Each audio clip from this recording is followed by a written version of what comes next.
Hi friends, welcome to మన ప్రజా కవి ఛానల్కి స్వాగతం. అండ్ ఈ వీడియోలో మనం వేమన కాస్త యోగి వేమనగా మారిన తర్వాత చేసినటువంటి అద్భుతాలు ఏంటి అనే విషయాలు అయితే తెలుసుకుందాం. కమింగ్ టు ద వీడియో, వేమారెడ్డికి విశ్వద వల్ల కనువిప్పు కలిగిన తర్వాత మనం లాస్ట్ వీడియోలో చెప్పుకున్నట్టుగా అభిరామయ్యను వేమన మభ్యపెట్టి అభిరామయ్యకు రావాల్సినటువంటి ప్రతిఫలాన్ని ఆ యొక్క యోగి నుండి మంత్రోచ్చారణ రూపంలో తీసుకున్నటువంటి జ్ఞానాన్ని పెంపొందించుకొని యోగిగా మారి చెడు తిరుగుళ్ళు చెడు సావాసాలు మానేసి ఇంటి పట్టునే ఉంటూ వదినగారు అన్నగారు చెప్పినటువంటి మాటలు వింటూ మెలిగేవాడనమాట. ఇలా మెలుగుతూ ఉంటూ అతనికి ఖాళీగా ఉంటే ఏమొస్తుందని, అయినా మనిషి అన్నవాడు ఖాళీగా ఉండకుండా ఏదో ఒక పని చేసుకోవాలని చెప్పే ఉద్దేశంతో అతను కాలక్రమంలో వ్యవసాయం చేయాలనుకుంటాడు. అలా వ్యవసాయం చేయాలనుకొని అన్న దగ్గరికి వెళ్ళి అన్న దగ్గర ఉన్నటువంటి కొంత భూమిలో కొంత గుత్తకు అంటే లీజుకు తీసుకొని వ్యవసాయం చేయడం స్టార్ట్ చేస్తారనమాట. అలా వేమన వ్యవసాయం చేయడం స్టార్ట్ చేసిన తర్వాత ఒక 5-6 సంవత్సరాలు కంటిన్యూగా నష్టం రావడం జరుగుతుంది. ఎందుకంటే ఇతనికి వైరాగ్యం అని చెప్పుకున్నాం కదా. ఈ వైరాగ్యం కలిగినప్పుడు ఏంటంటే ఆ యొక్క పంటను నాశనం చేసేటువంటి పురుగులు కానీ, పంటను దెబ్బతీసేటువంటి పురుగులు కానీ, ఈ క్రిమి కీటకాలు కానీ అటువంటివి పంట మీదకి వచ్చినప్పుడు ఏంటంటే అవి పంటను నాశనం చేస్తాయి. సో మనకు తెలిసిందే కదా. అదే మనమైతే ఏం చేస్తాం, ఆ యొక్క పురుగులు లేదంటే అటువంటి క్రిమి కీటకాలను మనం మందులు కొట్టి స్ప్రే చేసే ఎరువుల జల్లో నాశనం చేస్తాం. కానీ వేమన వైరాగ్యం కలవాడై, వైరాగ్యం ఆహరించిన వాడై ఆ యొక్క సమయంలో ఆ పురుగులు పంటను నాశనం చేస్తుంటే సాటి జీవులుగా భావించి వాటి యొక్క కడుపు నింపుకోవడానికి అలా చేస్తున్నాయని చెప్పేసి వదిలేశాడే తప్ప, లేదు ఏదంటే ఎరువు జల్లో లేదంటే వాటిని నాశనం చేయాలని చేయలేదు. కాబట్టి అవేం చేస్తాయి, అవి పంటను తింటాయి. పంట నష్టపోయేది ఎవరు? వేమన గారు. సో ఆ యొక్క సహృదయ దృక్పథంతో ఆ యొక్క కడుపు నింపుకునే ఉద్దేశంతో పంటను తింటున్నాయని చెప్పేసి వదిలేస్తాడనమాట. అలా కంటిన్యూగా 5-6 సంవత్సరాలు కూడా అతను పంట నష్టం చూస్తూనే ఉంటాడు. కానీ అలా వరుసగా పంట అనేది నష్టం రావడం వల్ల, ఒక 5-6 సంవత్సరాలు నష్టం రావడం వల్ల ఆ యొక్క వేమన అన్నగారి ఇండ్లు అయితేనేమి, వేమన ఇండ్లు అయితేనేమి పూర్తి ఇంకా దీన అవస్థలోకి వెళ్ళిపోతాయి అనమాట. ఎందుకంటే ఆల్రెడీ వేమన ఈ యొక్క విశ్వద ప్రేమ వ్యామోహంలో పడి ఆ యొక్క ఉన్నటువంటి సామాన్లు కానీ, బంగారాన్ని కానీ, సొమ్మును కానీ అంతా వాళ్ళకి దోచిపెట్టడం వల్ల ఆడికే ఇల్లు గుల్లైపోయింది. దానికి తోడు ఇప్పుడు వచ్చినటువంటి పంట నష్టం ఇంకా దెబ్బతీస్తానమాట. అంటే పంటకి మొదట మనం పెట్టుబడి పెడతాం కదా, అలా కంటిన్యూగా 5-6 సంవత్సరాలు వచ్చేసరికి ఆ పెట్టుబడి ఎక్కువైపోయి ఆ లాభం రాక నష్టపోయి దీనావస్థలోకి వెళ్ళిపోతుంది వాళ్ళ ఇల్లు. అలా కంటిన్యూగా పంట నష్టాన్ని చూసినటువంటి వేమన దీనాస్థితిలోకి వెళ్ళిపోయి, బాధల్లోకి వెళ్ళిపోయి ఏం చేయాలో అర్థం కాక, ఇంకా నేను ఏం పంట వేస్తే నాకు లాభాలు వస్తాయి అని చెప్పేసి, అయినా సరే ఖాళీగా కూర్చుంటే ఏమొస్తుంది, ఏదైనా ప్రయత్నంతోనే మనం ప్రతిఫలం పొందుతామని చెప్పేసి more practice makes man's perfect అన్నట్టుగా అతను ఆ యొక్క భూమిని మళ్ళీ 1-2-3 సార్లు దున్ని భూమిని బాగా సారవంతం చేసి, ఎలాగైనా సరే ఈసారి ఖచ్చితంగా మంచి పంటను లాభసాటిగా తీయాలని చెప్పేసి, మంచి దిగుబడి తీయాలనే ఉద్దేశంతో వెర్రిపుచ్చను విత్తనంగా నాటుతాడనమాట. వెర్రిపుచ్చ అంటే మీకు ఐడియా ఉందో లేదో, మనకు మామూలుగా పుచ్చకాయ అయితే తినే పుచ్చకాయ అనమాట. వెర్రిపుచ్చ అంటే అది దేనికి పనికిరాదు, అటు తిన్నీకి పనికిరాదు, ఏదన్నా కర్రీ చేసుకుందామో పనికిరాదు. అటువంటి వెర్రిపుచ్చను నాటుగా వేస్తాడు పొలంలో. అలా పొలంలో వెర్రిపుచ్చ విత్తనాలు నాటడానికి వచ్చినటువంటి కూలీలు ఆ యొక్క విత్తనం నాటేటప్పుడు వేమనను చూసి నవ్వుకుంటారనమాట. అరే ఇతనొకటి వెర్రి మనిషి, ఎవరన్నా వెర్రిపుచ్చను పాదు పెట్టుకుంటారా, వెర్రిపుచ్చను పొలంగా వేసుకుంటారా, మామూలుగా పనికొచ్చే పంటలు వేస్తేనే మనకు సరిగ్గా చేతికి రావే, అటువంటిది ఒక వెర్రిపుచ్చను వేసుకొని మనకు ఏం ఉపయోగం అని చెప్పేసి ఆ వేమనను చూసి అంతా వెర్రివాడు వెర్రివేమన అని చెప్పేసి నవ్వుకుంటారనమాట. అది ఎంతైనా రాజుగారి పొలం కాబట్టి చాలా ఎక్కువ మొత్తంలో ఉంటుంది, ఒక 10 ఎకరాలు. అలాంటి 10 ఎకరాలలో కూడా అతను ఈ యొక్క వెర్రిపుచ్చను పాదుగా పెడతాడనమాట. ఆ వచ్చినటువంటి కూలీలు ఈ యొక్క వెర్రిపుచ్చ విత్తనాలను నాటి వెళ్ళిపోతారు. మొత్తానికి వెర్రిపుచ్చ విత్తనాలను నాటినటువంటి వేమన ఒక 2-3 సార్లు ఆ విత్తనం నాటినటువంటి పొలానికి 2-3 సార్లు నీళ్ళు అందిస్తాడనమాట. అలా నీళ్లు పెట్టిన కొంతకాలానికి ఆ యొక్క వెర్రిపుచ్చ పంట అనేది మొలకెత్తి పెద్దగా అయిపోయి ఆ 10 ఎకరాలలో కూడా విపరీతంగా పంట రావడం జరుగుతుంది. అంటే ఇన్ని రోజులు పంట వచ్చినప్పటికీ ఆ పంట సరిగా చేతికి రాక, దిగుబడి రాక నష్టాలు చూసినటువంటి వేమన ఈసారి అది అప్పుడు పనికొచ్చే పంట వేసినా నష్టాలు చూసినాడు. ఈసారి ఇప్పుడు పాతినటువంటి వెర్రిపుచ్చ అనేది విపరీతంగా ఆ యొక్క పొలంలో దిగుబడి వస్తుందన్నమాట. అలా విపరీతంగా వచ్చినటువంటి పంటను చూసి వేమనకు ఆశ్చర్యపోతాడనమాట. ఏంటి ఇది ఇంత విపరీతంగా పంట వచ్చేసింది, ఇప్పుడు ఏం చేయాలి, ఇంత ఎక్కువ మొత్తంలో పంటను తీయాలంటే ఎక్కువ కూలీలు అవసరం, ఎక్కువ కూలీలు వస్తే ఎక్కువ ఖర్చు అవుతుందని చెప్పేసి ఒక ఉపాయం ఆలోచించి ఒక దండోరాను, అంటే ఊర్లో దండోరా వేసే ఒక వ్యక్తిని పిలిపించి, ఈ పుచ్చకాయలు పంట ఎవరైతే కోస్తారో వాళ్ళకు పుచ్చకాయలనే కూలీలుగా ఇస్తామని చెప్పేసి దండోర వేయమని చెప్తాడు. అలా దండోర వేసేవాడు ఊర్లా తిరుగుతూ దండోర వేస్తుంటే జనాలు బజారులోకి వచ్చి ఆ యొక్క దండోర విని నవ్వుకుంటారనమాట. అరే ఆ పంట వేయడమే ఒక వెరితనం అనుకుంటే ఆ యొక్క కూలీలకు కూడా మళ్ళీ కూలీల బదులు వెర్రిపుచ్చలు ఇస్తే ఆ వెర్రిపుచ్చలు కూలీలు ఏం చేసుకుంటారని చెప్పేసి ఒకరికొకరు చెప్పుకొని నవ్వుకుంటూ ఉంటారనమాట. అలా దండోర వేయించిన తర్వాత వేమన మరుసటి రోజు పుచ్చకాయల కోతకు సమయం వచ్చిందని చెప్పేసి ఒక్కడే వెళ్ళి ఆ పొలం దగ్గర నిల్చొని కూలీల కోసం ఎదురు చూస్తూ ఉంటాడనమాట. అలా ఎదురు చూసిన ఎంతసేపటికి కనుచూపు మేరలో కూడా ఒక్క కూలి కూడా కనపడరనమాట. అయినా వేమన ఎవరో ఒకరు రాకపోరన్న ఆశతో అలా చూస్తూనే ఉంటాడనమాట. ఆ ఊళ్ళో తిండికి కూడా గతిలేనటువంటి ఒక ముసలావిడ నానా కష్టాలు పడుతూ జీవితం సాగిస్తూ ఉంటుందన్నమాట. ఆ ముసలావిడికి ఒక మనవడు ఉంటాడు. ఆ మనవడికి కూడా పెళ్ళై ఉంటుంది. అయితే ఆ మనవడు ఇంటి బాధ్యతలు లేకుండా గాలి తిరుగులు తిరుగుతూ ఇంటి పట్టించుకోకుండా ఊరికే తిరుగుతూ ఆ ముసల్ది వాడి భార్య ఏది తెచ్చిపెడితే అది తింటూ ఉంటాడనమాట.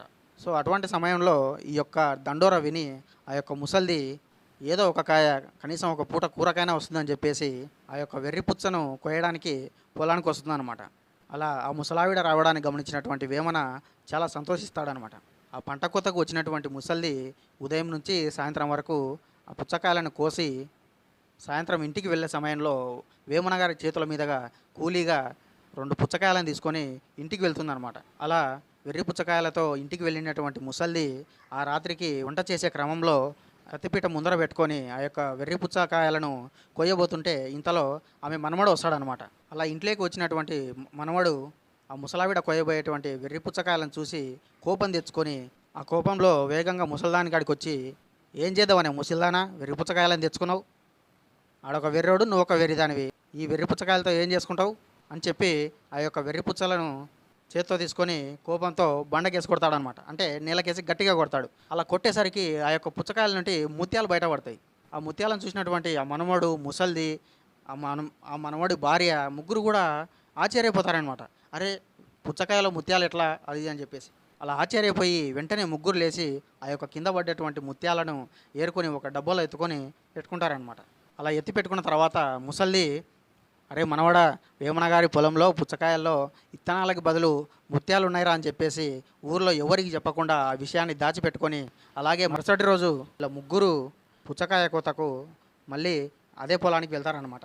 అలా ముగ్గురు ఆ పొలంలో ఉదయం నుంచి సాయంత్రం వరకు పుచ్చకాయను కోతగా కోసి ఇంటికి తిరిగి వచ్చే క్రమంలో ఆ ముగ్గురు కూడా వేమన గారు కూలీగా ఇచ్చే 2 పుచ్చకాయలు కాకుండా ఆ ముగ్గురు దొంగతనంగా తలా 2 పుచ్చకాయలు అంటే మొత్తం 6 పుచ్చకాయలు ఎక్స్ట్రా ఇంటికి తీసుకొని వెళ్తారనమాట. అలా వెళ్ళిన తర్వాత ఆ ముసలావిడ మనవడు తెచ్చినటువంటి అన్ని పుచ్చకాయలు కూడా నేలకేసి కొట్టడం స్టార్ట్ చేస్తాడు. అయితే అలా కొట్టడం కంప్లీట్ అయిన తర్వాత కేవలం వేమన గారు కూలీలుగా ఏ పుచ్చకాయలు అయితే ఇచ్చాడో ఆ పుచ్చకాయల్లో మాత్రమే ముత్యాలు బయటపడతాయి. మిగతా అన్ని దాంట్లో కూడా విత్తనాలు బయటపడతాయి. అప్పుడు ఆ వేమన గొప్పతనం గమనించినటువంటి ముసల్ది ఇంటి బయటకు వెళ్ళి ఆ చుట్టుపక్కల వాళ్ళందరికీ చెప్తుంది. అది విన్న జనాలు ముక్కున వేలేసుకొని అవునా నిజమా అనుకుంటూ అయితే మనం వెళ్దామని ఒకరికొకరు అనుకొని ఆ మరుసటి రోజు ఊర్లో సగం జనం ఆ యొక్క వెర్రిపుచ్చను కోయడానికి ఆ పొలానికి ఆ వేమన గారి పొలానికి వెళ్తారనమాట. వెళ్ళిన ఆ జనమంతా ఉదయం నుంచి సాయంత్రం వరకు వెర్రిపుచ్చకాయను ఆ యొక్క 10 ఎకరాల్లో ఉన్నటువంటి వెర్రిపుచ్చకాయను కోతగా కోసి ఆ యొక్క పంటను ఒక చోట చేర్చి సాయంత్రం ఇంటికి వెళ్ళే టైంకి అందరూ వరుసగా నిలబడి వేమన గారి చేతుల మీద ఆ యొక్క పుచ్చకాయలను కూలీలుగా 2 పుచ్చకాయలను తీసుకోవడం జరుగుతుంది. అలా వేమన గారి చేతుల మీద కూలీలుగా తీసుకున్నటువంటి 2 పుచ్చకాయలను ఆ జనాలు ఇంటికెళ్ళి బద్దలు కొట్టగా అందులో నుంచి ముత్యాలు బయటపడి అప్పుడు జనాలకు వేమన గారి గొప్పతనం అర్థమయ్యి వేమన ఇంటి దగ్గరికి వచ్చి అప్పటి వరకు వెర్రి వేమన అన్నటువంటి ప్రజలందరూ కూడా వేమనను మహానుభావుడని మహానీయుడని దైవస్వరూపుడని మహాత్ముడని అందరూ పొగుడుతుంటే ఆ యొక్క పొగడ్తలను విన్నటువంటి వేమన గారి వదిన చాలా గర్వపడుతుంది. అలా ఎక్కువ మొత్తంలో పంటను తీసినటువంటి వేమన ఆ మరుసటి రోజు అన్నగారి దగ్గరికి వెళ్ళి, అన్నగారు పంట చేతికి వచ్చింది, చాలా దిగుబడి ఎక్కువగా వచ్చింది, పంచుకుందాం రా అని చెప్పేసి పిలుస్తాడనమాట. ఆ మాట విన్న వేమన అన్న అన్నవేమారెడ్డి నవ్వుతాడనమాట. పనికిరాని పంట ఎంత దిగుబడి వస్తే ఏం లాభం అనుకొని వేమనను చూసి నవ్వుకుంటాడు. ఆ మాటలకి వేమన సరే అన్నగారు మీ ఇష్టం అని చెప్పేసి అక్కడి నుండి వెళ్ళిపోతాడు. అతను వెళ్ళిన తర్వాత ఇదంతా విన్నటువంటి వేమన వదిన నరసమాంబ వేమన వెళ్ళిపోయిన తర్వాత వేమన యొక్క గొప్పతనం తెలిసినది కాబట్టి తన భర్త దగ్గరికి వెళ్ళి, అయ్యో నా మాట విని కాస్త పంటను భాగంగా తెచ్చుకోండి అది ఇది అని చెప్పి భర్తకు చెప్తుంది. అది విన్న భర్త అతని భార్యకెళ్ళి చూసి, నీకేమైనా పిచ్చా? వాడేదో పిచ్చి పంట వేసుకొని దిగుబడి ఇస్తే నువ్వు పిచ్చిదానిలాగా వచ్చి నన్ను భాగం తెచ్చుకోమంటావేందని చెప్పి కోపడతాడు. అతని భార్య పట్టు వదలకుండా ఏదో ఒకటి చెప్పి నచ్చజెప్పి పంటను భాగం తెచ్చుకునేలా ఒప్పించి అన్నగారిని పొలం దగ్గరికి పంపిస్తుందన్నమాట. అలా పొలం వద్ద పంటకు కాపలా ఉన్నటువంటి వేమన అన్నగారి రాకను గమనించి రండి అన్నగారు అని చెప్పి పిలిచి దాదాపుగా వచ్చిన పంటలో సగం పంటను తన చేతుల మీదుగా అన్నగారికి అందిస్తాడనమాట. అలా సగం పంటను అందుకున్న తర్వాత అతని అన్న ఏం చేసుకోవాలి ఈ యొక్క పుచ్చకాయలని చెప్పేసి, తినడానికే పనికిరావు, అమ్ముకోవడానికే పనికిరావు అని చెప్పేసి చేతిలో పట్టుకున్నటువంటి పుచ్చకాయలను రెండింటిని బండకేసి కొడితే అందులో నుండి ముత్యాలు బయటపడతాయి. ఆ ముత్యాలు చూసినటువంటి అన్నగారు ఆశ్చర్యపోయి అతనికి వేమన చేతుల మీద ఇచ్చినటువంటి పుచ్చకాయలన్నీ పలగొట్టి ఆ యొక్క ముత్యాలను పోగు చేసుకొని ఒక సంచిలో దాచుకుంటాడనమాట. అప్పుడు అన్నగారికి వేమన యొక్క గొప్పతనం అర్థమయ్యి, నన్ను క్షమించు వేమయ్య, నన్ను తప్పుగా అర్థం చేసుకున్నా అని చేతులెత్తి దండం పెట్టబోతుంటే ఒక్కసారిగా వేమన అయ్యో అన్నగారు సోదరా అనేసి అతన్ని హగ్ చేసుకొని ఇద్దరు సంతోషంగా ఆ యొక్క ముత్యాలు దాచుకున్నటువంటి సంచిని తీసుకెళ్ళి పట్టణానికి వెళ్ళి ఆ ముత్యాలన్నీ అమ్మగా వచ్చినటువంటి సొమ్మును ఊరికి తీసుకొచ్చి వాళ్లకు ఏవైతే అప్పులు ఉన్నాయో అప్పులన్నీ కూడా కట్టుకొని మిగిలిన వాటిని మరలా వ్యాపారస్తులకు అమ్మి వచ్చిన ఆ సొమ్ముతో ఇద్దరు అన్నదమ్ములు ఇద్దరు కూడా ప్రజలకు మంచి చేసుకుంటూ అక్కడక్కడ సత్రాలు కట్టిస్తూ గుళ్ళు కట్టిస్తూ ఇలా ఎన్నో ప్రజలకు గుర్తుండిపోయే పనులు చేసుకున్నారు.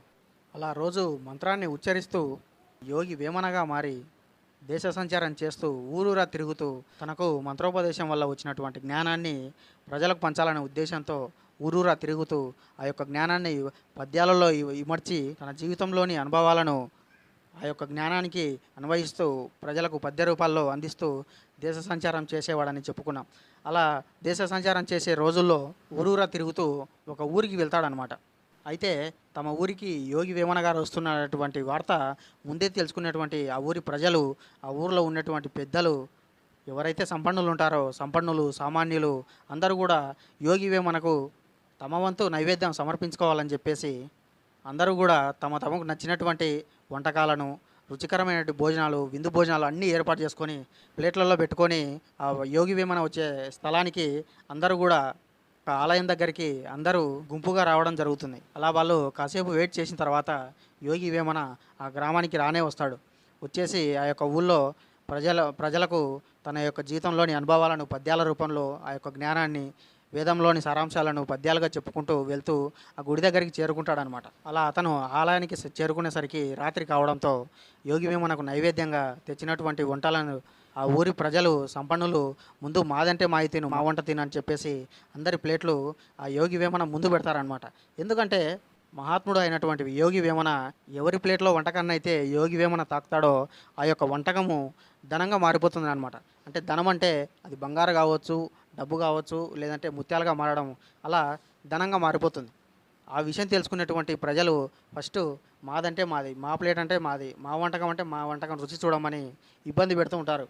అలా ఇబ్బంది పెడుతుంటే యోగి వేమన ఆ ఆలయానికి వచ్చే మార్గంలో ఒక ముసలావిడ, ఒక అందురాలు భిక్షాటన చేసి ఆ యొక్క భిక్షాటన చేసినటువంటి అన్నాన్ని తింటూ కనిపిస్తుందన్నమాట. ఎంతైనా వేమన వైరాగ్యం కలవాడై తత్వం తెలిసిన వాడు కాబట్టి ఆ యొక్క విందు భోజనాల మధ్య నుండి లేచి వెళ్ళి ఆ గుడి బయట ఉన్నటువంటి ఆ యొక్క అందురాల దగ్గరికి వెళ్ళి ఆమె తింటున్నటువంటి భోజనం ముందు కూర్చొని అవ్వ నాకో ముద్ద పెట్టవా అని అడుగుతాడనమాట. అలా అడగగానే ఆ అందురాలు నేనే అడుక్కొని తినే స్థితిలో ఉన్నాను ఆయన, నేనేమో నీకు సహాయం చేయగలను అని, అయినా సరే నాకు ఒకరి కడుపు నింపే భాగ్యం కలిగినందుకు నాకు చాలా సంతోషంగా ఉంది నాయన అంటూ ఇదిగో పట్టు అంటూ తన కంచంలోని కాస్త ముద్ద తీసి తినిపిస్తుంది. అలా తినిపిస్తూ ఎవరు నాయన నువ్వు అని అడుగుతుందనమాట. ఆ మాటకి వేమన గారు నేను వేమనమ్మ అని అంటాడనమాట. ఆ మాటకు ఆ అందురాలు ఎంతో సంతోషించి ఏంటి నాయన నువ్వు వేమనవా అంటూ తన చేతులతో వేమన ముఖాన్ని తడుముతూ అయినా నీ వంటి మహానుభావుణ్ణి చూడలేనందుకు నేను చాలా దుఃఖిస్తున్నాను ఆయన అని అంటుందన్నమాట. ఆ మాట అనడంతో వేమన ఏంటమ్మా నన్ను చూడాలని ఉందంటే అవును ఆయన అంటది. అప్పుడు వేమన తన మహత్యంతో ఆ యొక్క అందురాలకి కళ్ళు తెప్పించడం జరుగుతుంది. అది చూసినటువంటి ప్రజలు, అక్కడ ఉన్న విందు భోజనాలు తెచ్చినటువంటి ప్రజలు వేమన చేసినటువంటి అద్భుతానికి, వేమన చెప్పినటువంటి గుణపాఠానికి సిగ్గుతో తల వంచుకొని ఆ యొక్క వేమనను పోగడం జరుగుతుంది. సో ఇది ఫ్రెండ్స్ వేమన యోగి వేమనగా మారిన తర్వాత చేసినటువంటి అద్భుతం. ఇలా ఇంకా ఎన్నో అద్భుతాలు ఉన్నాయి, కానీ చరిత్ర మరవడం వల్ల చాలా వరకు ఆయన చేసినటువంటి అద్భుతాలు, గొప్ప పనులు అవన్నీ కూడా చరిత్రలో మరుగున పడిపోయినాయి. సో వేమన ఎంత గొప్పవాడో, ఎలాంటి అద్భుతాలు చేశాడో చూశారు కదా. ఇది ఫ్రెండ్స్ ఇతని గొప్పతనం. ఇలాంటి గొప్ప వ్యక్తిని సమాజం మర్చిపోతూ ఉండడం చాలా బాధాకరం. సో ఇది ఫ్రెండ్స్, నెక్స్ట్ వీడియోలో మనం వేమన సమాజంలో ఎటువంటి సమస్యలను ఎదుర్కొన్నాడు, ఎటువంటి అవమానాలు ఎదుర్కొన్నాడు అన్నటువంటి విషయాలు నెక్స్ట్ వీడియోలో చూద్దాం. అంతవరకు సెలవు. Keep watching friends. ఈ వీడియో నచ్చినట్లయితే లైక్ చేయండి, నచ్చకపోతే షేర్ చేయండి. ఎందుకంటే ఈ వీడియో మీకు నచ్చకపోయినా మీ పక్క వారికి నచ్చొచ్చు. అండ్ ఈ ఛానల్ మీకు ఎంతో కొంత యూజ్ అవుతుందంటే మాత్రం సబ్స్క్రైబ్ చేసుకోండి. ఓపికతో విన్నందుకు ధన్యవాదాలు. ఆ వేమన గారి ఆశీస్సులు ఎల్లప్పుడూ మీపై ఉండాలని కోరుకుంటూ ఇట్లు మీ ప్రజాకవి.